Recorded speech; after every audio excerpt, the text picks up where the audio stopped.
boa noite. Está começando o ES News Especial aqui na Rede TV Espírito Santo. Seja muito bem-vindo. Que bom ter a sua audiência, a sua companhia com a gente. Hoje o nosso assunto aqui no programa é educação, os desafios para a educação, para esse novo momento que a gente vive na nossa sociedade. Meu convidado é o secretário de Estado de Educação aqui do Espírito Santo, Vitor De Angeli. Vitor, boa noite, bem-vindo ao ES News. Boa noite, obrigado pelo convite. Prazer é nosso recebê-lo aqui. Vitor, eu abro já o programa falando sobre os desafios desse novo momento que a gente vive, né? A sociedade mudou bastante, né? Se discute muitas coisas, mas na prática a gente tem visto muita coisa ainda sendo mantida e talvez com poucos resultados na sociedade. Enfim, uma sociedade que cresce na violência, que cresce na desigualdade e educação é sempre a base de tudo para a gente tentar melhorar uma realidade como essa, né? E daqui a pouco a gente vai falar um pouco sobre segurança também nas escolas, e eu estou trazendo esse dado para falar dessa mudança que a gente discute no momento agora, como em Suzano aconteceu recentemente, né, de um aluno que sofria bullying entrar e fuzilar os outros alunos, os seus colegas de escola. Enfim, são muitas dificuldades, muitos desafios. Como que enfrentar, como discutir e fazer, de fato, a educação acompanhar esse momento atual, hein? Olha, eu tenho dito para todo mundo, para quem eu tenho me manifestado sobre esse ponto de Suzano, que a educação, ela está na base de mudança em qualquer área. Toda área que você for, a educação está ali no meio, né? Se for na segurança pública, saúde, meio ambiente, você vai encontrar uma dimensão da educação ali. Mas a educação sozinha, ela dificilmente resolve todos esses problemas, ou qualquer um desses problemas. Então isso é muito interessante porque, se eu estiver correto nessa avaliação, isso mostra bem como a nossa área, a área da qual eu me ocupo no governo, ela é fundamental para as outras áreas, mas ela sozinha não resolve nenhum dos problemas, mesmo os da educação. Por exemplo, não resolve o da educação porque nós sabemos que muitas questões ligadas à aprendizagem de um aluno, vou ficar neste aspecto, tem a ver com a desestrutura familiar. Né? Tem a ver com o fato de que o pai, a mãe, a avó, quem se ocupa daquele adolescente, não dedica um tempo a acompanhá-lo. Negligente. De alguma maneira, uma negligência, certamente. E uma vez que isso acontece, por mais que a gente na escola chame este pai, por mais que o conselho tutelar possa ser acionado, no final das contas é preciso reconhecer, esse é um problema muito mais da sociedade do que da Secretaria de Educação, né? E aí é interessante porque como na escola acontecem diversas coisas, não só casos de violência, mas diversas coisas, né? Quando essas questões acontecem dentro da escola, e a violência que você mencionou é uma delas, mais recente, que por isso chamou muito a atenção, sim, as pessoas tendem a cobrar medidas da Secretaria de Educação, como se a SEDU fosse a única responsável e como se ela sozinha tivesse condições de resolver esses problemas. E isso é preciso reconhecer, não é. Claro que não. Não é. E é importante dizer isso não para eximir o secretário ou o governo, é para não criar a falsa ilusão de que o secretário ou só o governo podem resolver essa questão a despeito da sociedade. Na verdade, quando nós entendemos que a escola faz parte da sociedade, no que ela tem de bom e de ruim, no que ela tem de virtude e de problemas, então quando nós olhamos os problemas, nós passamos a entender que os problemas que acabam se realizando dentro da escola, uma violência de um aluno com um aluno, que na verdade, se você vai puxando, é uma família desestruturada, é uma formação de respeito que não foi dada, que não foi cultivada. Então são problemas anteriores à escola e para muito além da Secretaria de Educação. Você percebe que enfrentar isso é uma tarefa não mais da SEDU, mas da sociedade, né? O senhor, quando explica e cita isso, né? Ou seja, você vê o efeito, né? O resultado disso dentro da escola. É isso que eu chamo de se realiza. Se realiza ali. Porque, claro, o aluno está ali metade, no mínimo, da sua carga horária semanal. Todos os dias da semana. Se ele for um aluno violento, aonde ele vai expressar essa violência se não em casa? Na escola. É lógico que na escola nós vamos ter todo tipo de coisa. E as pessoas costumam focar muito na escola pública, mas também é uma coisa que precisa ser muito bem esclarecida. A educação pública, ela é um direito, ela não é produto. A escola pública, ela não faz seleção de aluno. Se todo aluno de 5 a 17 anos é obrigado, por lei, a estar numa escola, a escola que é obrigada, em última instância, a abrigar este aluno é a escola pública, não a escola particular. inclusive porque, pela questão do pagamento, a escola particular não é acessível a muitos, se não a maioria da nossa população. Sim. Então é lógico que todo tipo de problema que existe na sociedade, nas famílias, nas comunidades, nos bairros, isso vai se desdobrar bem concretamente dentro da escola. Porque se esse aluno é obrigado a estar ali, o pai é obrigado a colocar esse aluno ali, e nós recebemos esse aluno sem nenhuma vergonha, porque ele é o aluno que existe na sociedade, então é essa sociedade que nós temos diante de nós. Ou seja, a escola, ela é o espelho do que é essa sociedade ainda na sua fase infantil e juvenil. E por isso a tarefa não é mais só da SEDU quando a gente consegue enxergar assim. Claro que a secretaria tem um papel, né? Porque ela tem as suas atribuições, é ela que faz a gestão da escola e somos nós que podemos fazer intervenções pedagógicas. Mas a sociedade precisa estar envolvida como um todo. E aqui não é só a família mais que eu citei, né? É a igreja, é o clube, são as empresas, é a mídia, é todo mundo. Sim, todo mundo faz parte, né? É a sociedade como um todo, de fato. Agora, quando a gente fala, por exemplo, nesse caso de Suzano, né, lá em São Paulo, que assustou o país, como você mesmo disse, algo muito recente, e que, de fato, não é o primeiro caso. A gente já viu outros casos parecidos, né, no país. Fora do país nem se fala. Nos Estados Unidos, infelizmente, isso é muito constante, muito presente, esse tipo de situação. Mas quando a gente trata o bullying em especial, que também não deixa de ser uma manifestação do que essa criança, que você acabou de explicar, né, passa, enfim, ela traz aquilo para dentro da escola, né, e expressa aquilo de alguma maneira ali dentro. Só que a gente talvez não teria que pensar uma forma de inibir um pouco mais esse tipo de comportamento, já que ele é praticado nas escolas e às vezes pode levar, enfim, malefícios aí, vamos dizer assim, né? Não, leva ao suicídio no limite. Ao suicídio, ou matar outras pessoas, né? Ou as duas coisas juntas? Leva ao suicídio, porque imagine bem, você, como eu disse, é obrigado a ir para a escola por lei. Seu pai vai mandar você para a escola.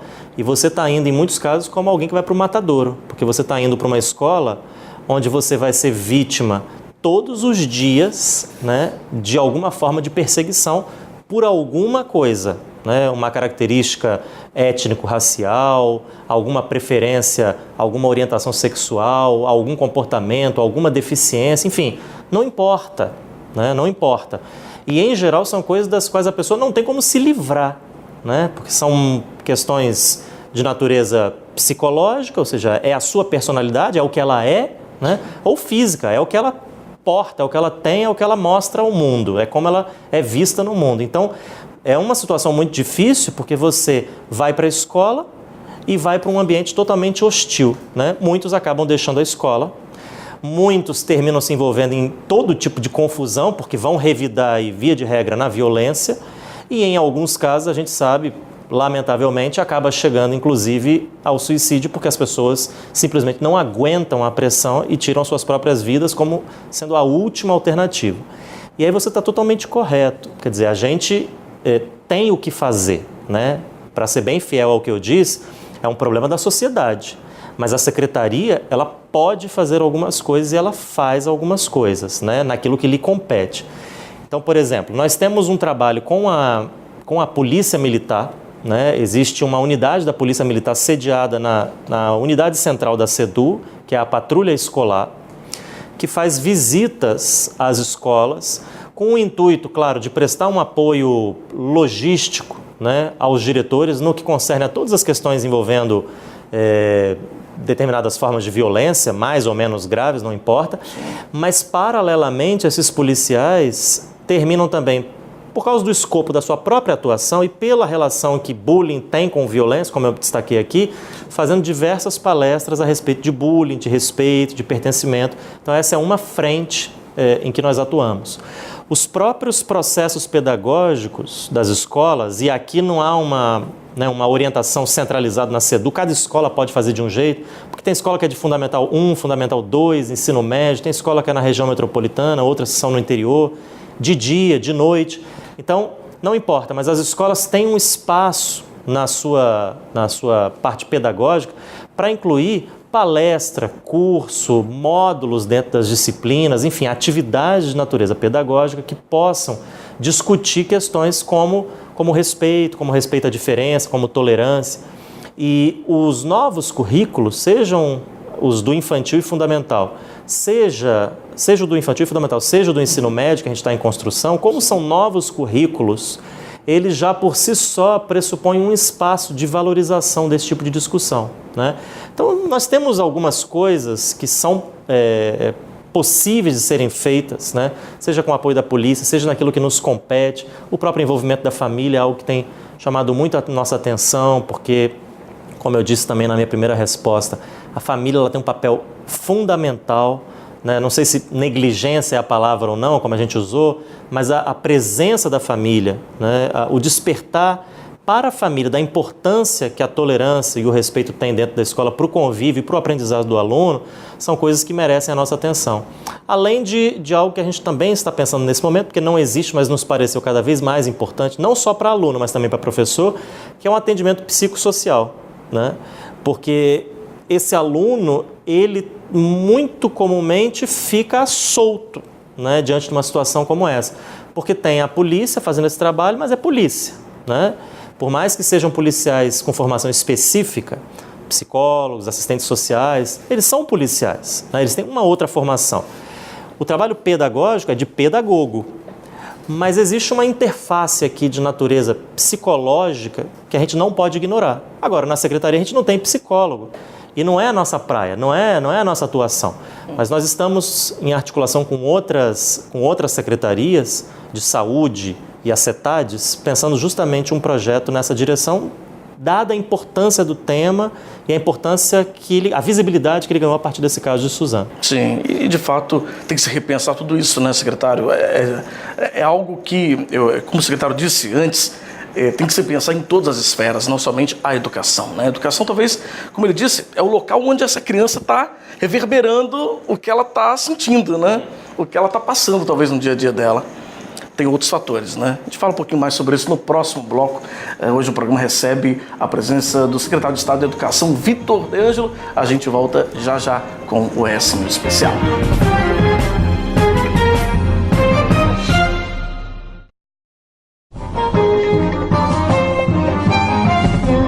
Estamos de volta com o ES News Especial aqui na Rede TV Espírito Santo, hoje recebendo o secretário de Estado de Educação, Vitor De Angelo, conversando um pouco com a gente hoje sobre como evitar e quais medidas podem ser tomadas para a gente melhorar a educação no nosso país, em especial aqui no Espírito Santo. No bloco anterior a gente comentou alguns casos de bullying, né? Inclusive o caso que aconteceu em São Paulo, lá em Suzano, em que alunos entraram na escola e fuzilaram aí os seus colegas. E uma das causas que é discutida é a questão do bullying. Agora, secretário, a gente falava aqui no intervalo sobre isso. Como evitar e combater o bullying se você não discute esses assuntos que são tabus dentro da sala de aula, não é? Eu estava te dizendo no intervalo que existe hoje, claro, uma sensibilização das pessoas, especialmente a partir agora, muito recente, do caso de Suzano, para o bullying. Então está todo mundo atento a isso e de acordo que isso é um problema que precisa ser enfrentado. Agora, de outro lado, nós estamos num momento que não é de agora, né? De um olhar, eu diria, mais conservador sobre a escola, né? Um olhar que culpabiliza a escola de uma série de coisas e, muito particularmente, o professor. E que propõe que a escola seja um espaço de discussão objetiva, né? Sobre temas pouco polêmicos, deixando os polêmicos de fora, porque eles sequer seriam objeto de discussão da própria escola e no ambiente escolar. Vamos exemplificar. Por Sexualidade. Sexualidade. Por exemplo, o presidente Jair Bolsonaro, na campanha e atualmente, fala-se muito nessa questão. Que não pode discutir a questão da orientação sexual dentro da escola. Um aluno, por exemplo, que é homossexual, é vítima de bullying na escola. Pode ser. Pode ser, né? Vamos supor.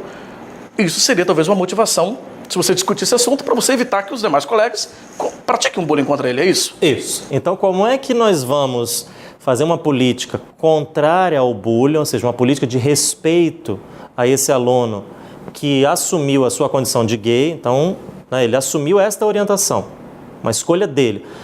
Ninguém está falando para você seguir a escolha dele, ninguém está falando que você precisa concordar com ele, ninguém está dizendo que na sua perspectiva religiosa ele não possa ser enquadrado assim ou assado, ninguém está dizendo isso.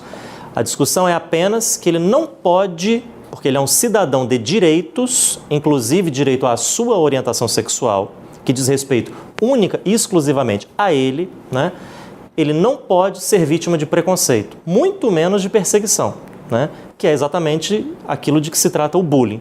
Então, como ensinar o respeito em relação a este aspecto, existiram outros, sem colocar em discussão este mesmo aspecto. Ou seja, como falar de respeito a uma orientação sexual sem colocar a orientação sexual como objeto de discussão da escola. Sim. Só que os mesmos que se colocam a favor dessa política contra o bullying se colocam contra, em muitos casos, obviamente, né, não em todos, se colocam contra a discussão dessa mesma temática. Essa é uma contradição que eu acho que nem todos percebem, mas que precisa ser colocada muito claramente sobre a mesa, claro. Porque ou a gente vai para um lado ou vamos para o outro. Para os dois não dá, porque se é contraditório, cada coisa puxa para um lado. Não, e outra coisa, existe uma distorção muito grande também que você foi falado, eu acho que e a gente precisa deixar isso claro aqui. Quando falou-se na discussão desses assuntos dentro da sala de aula, o presidente chegou a falar isso em algumas vezes em rede nacional, de que existia um manual, né, com conotação sexual mesmo, né, apelativo, o que não é verdade. Houve uma distorção, foi falado, e isso foi provado, inclusive o MEC apresentou isso, provas, de que aquele material não era como estava sendo apresentado pelo presidente. Ou seja, porque muitas pessoas que defendem isso por orientação do presidente acham que isso é verdade. Sim. Não é? Sim. Assim, eu não conheço os outros estados. No Espírito Santo não tem esse material, né? Então aqui eu posso garantir que não tem, como secretário de Educação. E quando, nesse exemplo, estou falando da orientação, é a orientação que o aluno escolheu para si. Não é a orientação sexual que a escola vai dar para ele. E nem que escolheu, né? Porque a orientação sexual não se escolhe, o aluno...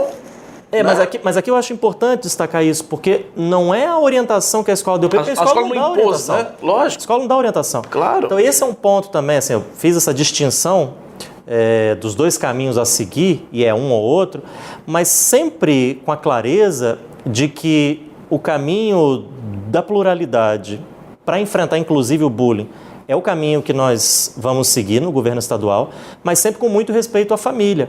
Porque na medida em que nós estamos falando apenas, mas isso já é muito, de respeito à pluralidade, a família que continua tendo as suas prerrogativas, não é a escola. A escola, ela só oferece os componentes que estão no currículo.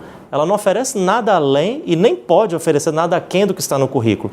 E todas essas questões mais polêmicas, por assim dizer, que são objeto de discussão sempre muito acalorada hoje no Brasil, elas dizem respeito a coisas que até acontecem na escola, mas que envolvem a família e estão muito além do currículo, muito além do currículo.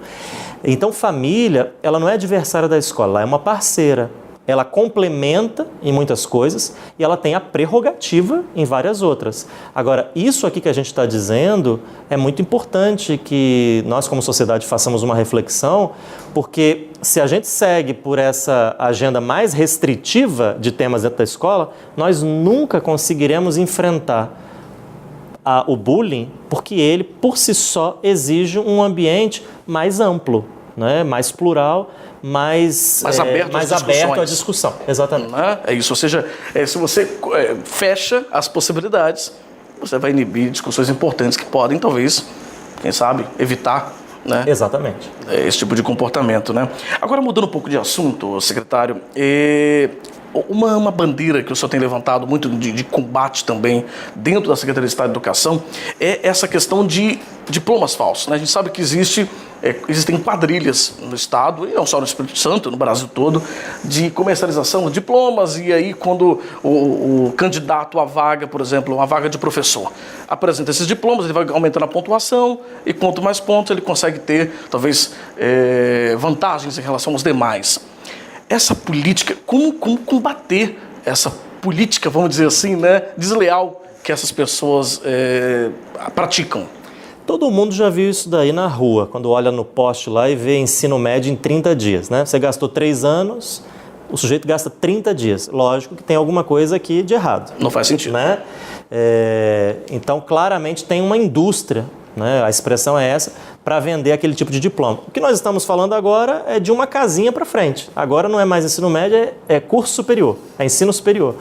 Então, a venda de diplomas falsos, né? Em alguns casos até na pós-graduação, então a venda de diplomas de especialização, eventualmente até de mestrado, de doutorado acontece, mas chama muito mais atenção. E isso é muito ruim né? Porque a secretaria ela é vítima disso e, por extensão, a sociedade como um todo. Porque do que nós estamos falando? Há um concurso, passa um professor que teoricamente era graduado em História, por exemplo, e depois a gente descobre, depois de um tempo, que ele já deu aula, já recebeu o seu salário com dinheiro público, que ele não era graduado em História. Ou ele até era, mas ele, para progredir na carreira, apresentou um diploma de especialista em História do Brasil. Está ganhando mais, né? Teve mais oportunidades, inclusive, na sua carreira. E depois a gente acabou descobrindo que ele não era especialista em História do Brasil, ele era só graduado.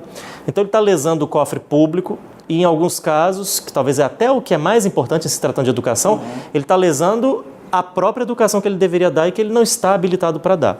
Tem uma frente que é do próprio Ministério Público, que é o órgão que faz a defesa da sociedade, genericamente falando, então há uma atuação forte aqui do Ministério Público, bem em parceria, né? Não é uma parceria formal, mas muito articulada com a SEDU, porque tão logo esses casos são identificados, eles são remetidos à secretaria, nós temos a nossa corregedoria, então os processos são instaurados, há todo um processo, a pessoa é chamada, obviamente, a se defender, a apresentar o diploma, nós vamos atrás também das provas, e feito esse processo, quando se comprova o dolo, né, da falsidade, esse servidor, na maioria dos casos, ele perde, na maioria dos casos não, neste caso, comprovado o dolo, ele perde o seu cargo pela gravidade do ato, né?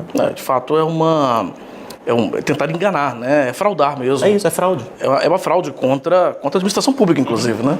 É que torna mais sério ainda. É gravíssimo, é muito grave. Porque é um dinheiro público, você está fraudando o dinheiro que é da sociedade. Secretário, o tempo já está no finalzinho, mas eu não poderia, antes da gente encerrar, te perguntar também sobre as atualizações com relação ao ensino médio, né? Ao novo currículo, né? Esse novo modelo, né? Que se discute para o currículo do ensino médio, que fala-se muito nesse assunto que a gente estava falando anteriormente, de flexibilizar talvez a discussão dentro da sala de aula. O Espírito Santo já está se preparando para essa adequação? Como que está o andamento disso? Todos os estados estão se preparando. Isso não é coisa só do Espírito Santo, tá? Então, todos os estados, a partir desse ano, estão começando a construção dos seus currículos, que tem como orientação a Base Nacional Comum Curricular, aprovada recentemente. Nós vamos ter as mesmas disciplinas, eu estou chamando de disciplina, mas nem disciplina precisa ser, mas os mesmos componentes curriculares tradicionais, que é a base comum, em qualquer lugar do Brasil, qualquer estado, escola pública, privada, não importa, todo aluno vai ter aquilo. Além daquilo, existe uma parte flexível, que aí cada rede estadual e as escolas privadas vão poder escolher o que oferecer, haverá opções para os alunos e eles, dentro dessas opções, em cada escola, vão poder fazer as suas escolhas. Ou seja, existe o componente fixo, comum, e existe o componente flexível, que a gente chama de itinerários formativos. O aluno vai poder escolher. Exatamente, exatamente. Então, se ele tem uma facilidade, por exemplo, com um determinado segmento, ele vai poder escolher ter um pouco mais de prática, talvez. Ciências humanas. Ciências humanas, por exemplo. Então, ele fez a sua aula de história, de biologia, química, física, fez tudo ali, geografia, fez tudo. E depois ele ainda tem aulas especificamente, ou atividades, qualquer coisa, mas atividades, ações pedagógicas voltadas especificamente para aquele itinerário que ele escolheu. Entendi. Isso vai estar acompanhado no novo ensino médio, na reforma também, do aumento da carga horária. Porque, claro, para caber isso tudo, você tem que aumentar a carga horária. Sim. Vai passar de 4 horas, que é o que é hoje, no Espírito Santo já é 4,5, né? Para 5 horas e meia até 2022. Então, no início do ano letivo de 2022, todas as escolas estaduais vão ter 5 horas e meia. Isso, então, por enquanto, ainda nesse processo de preparo. Isso. Efetivamente, só a partir de 2022. Não, então, mas nesse ano nós já temos 17 escolas, no ano que vem já vamos ampliar para outras, em 2021 também, em 2022 toda a rede. Ah, entendi. Essas escolas que você fala, seriam as escolas que estão nesse formato de tempo integral ou não? Tem as de tempo integral e tem as de tempo parcial. Então, sim. Nós fizemos ali piloto no que diz respeito a uma disciplina, estou chamando de disciplina, tá? Sim. Mas pode ser outro nome, que é o projeto de vida. Porque a Base Nacional Comum Curricular fala de uma educação integral que busque pensar aspectos da formação cidadã, da formação para o trabalho e inclua, exatamente por causa dessa formação integral, um momento para pensar o que o aluno quer para si, o seu projeto de vida. É isso que nós incluímos nessas 17 escolas já nesse ano. Bacana. Olha, infelizmente o tempo já está se esgotando, mas eu quero agradecer muito ao secretário de Estado de Educação, Vitor De Angelo, por ter vindo aqui ao programa conversar com a gente. Secretário, foi um prazer, parabéns pelo trabalho, as portas estão abertas para o senhor voltar mais vezes, viu? Tá bom, obrigado, muito obrigado. Obrigado, a gente que agradece. A gente encerra aqui a nossa entrevista de hoje com o secretário de Estado de Educação, Vitor De Angelo. Obrigado pela sua audiência, pela sua companhia. Você agora acompanha os destaques do cinema para esse fim de semana. Até a semana que vem.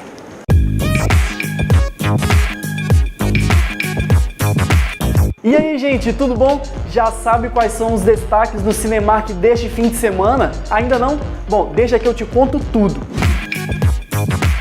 Provavelmente você já deve estar acompanhando o grande movimento nas sessões, né? Pois é, Vingadores Ultimato chega para sua tacada final.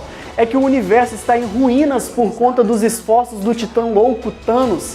Mas com a ajuda dos seus aliados restantes, os Vingadores se reúnem mais uma vez para desfazer as ações de Thanos e restaurar a ordem do universo de uma vez por todas, não importam as consequências que os esperam. Whatever it takes.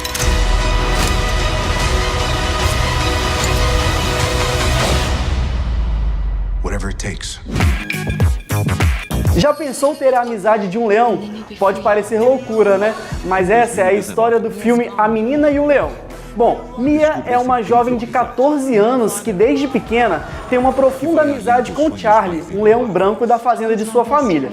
Quando seu pai decide vender Charlie para caçadores de troféus, Mia não vê outra opção além de fugir com o leão para salvá-lo. I love you, Charlie.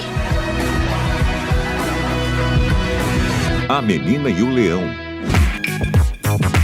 Se quer dar boas risadas, De Pernas pro Ar 3 é a minha indicação para você.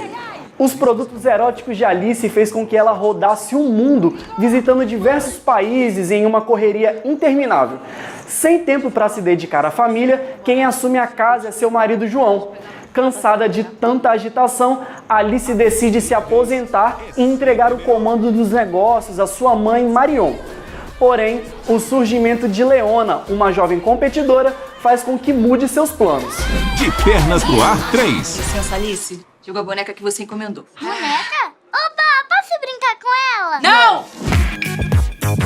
Você pode conferir a programação completa no site da Cinemark. Aí é só garantir o seu ingresso e curtir sua sessão. Até semana que vem!